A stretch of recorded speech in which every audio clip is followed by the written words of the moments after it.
राऊत काल रोहित पवार राज्यसभेचाच विषय आहे की भाजपने 4 उमेदवार जे घोषित केले आहेत त्यात रामदास आठवलेंना त्यांनी पुन्हा राज्यसभेवर पाठवले, 2 नवीन चेहरे.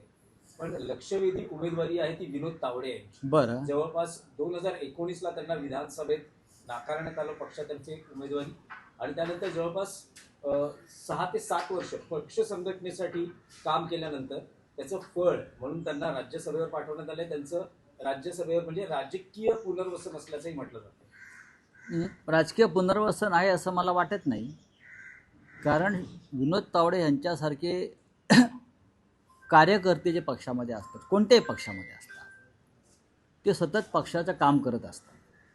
मी विनोद तावडे यांना अनेक वर्ष ओळखतो. अखिल भारतीय विद्यार्थी परिषदेपासून जे त्यांचं कार्य सुरू झालेलं आहे ते मग महाराष्ट्र असेल, दिल्ली असेल, बिहारसारख्या राज्यात त्यांनी काम केलं, केरळला काम केलं. अशा वेळेला जर पक्षानं त्यांच्या कार्याची दखल घेतली आणि उमेदवारी दिली तर तो एका कार्यकर्त्याचा सन्मान असतो. महाराष्ट्रातून त्यांना काही लोकांनी राजकारणातून बाहेर काढण्याचा प्रयत्न केला.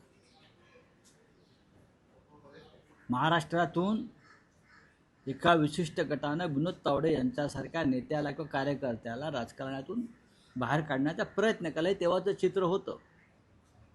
पण विनोद तावडे हे नाउमेद न होता त्यांनी आपलं संघटनेतलं कार्य, संघटना बांधण्याचं कार्य त्यांच्या पक्षाच्या कायम ठेवलं. ते दिल्लीमध्ये सुरुवातीला पक्ष सचिव म्हणून गेले, मग ते सरचिटणीस झाले, मग त्यांच्यावर अनेक राज्यांची जबाबदारी दिल्यावर त्यांनी जी मर्जी संपादन केली नेतृत्वाची त्याच्यामुळे त्यांना हे यश मिळालेलं. आणि त्याचं कार्यकर्त्याला जेव्हा असा प्रकार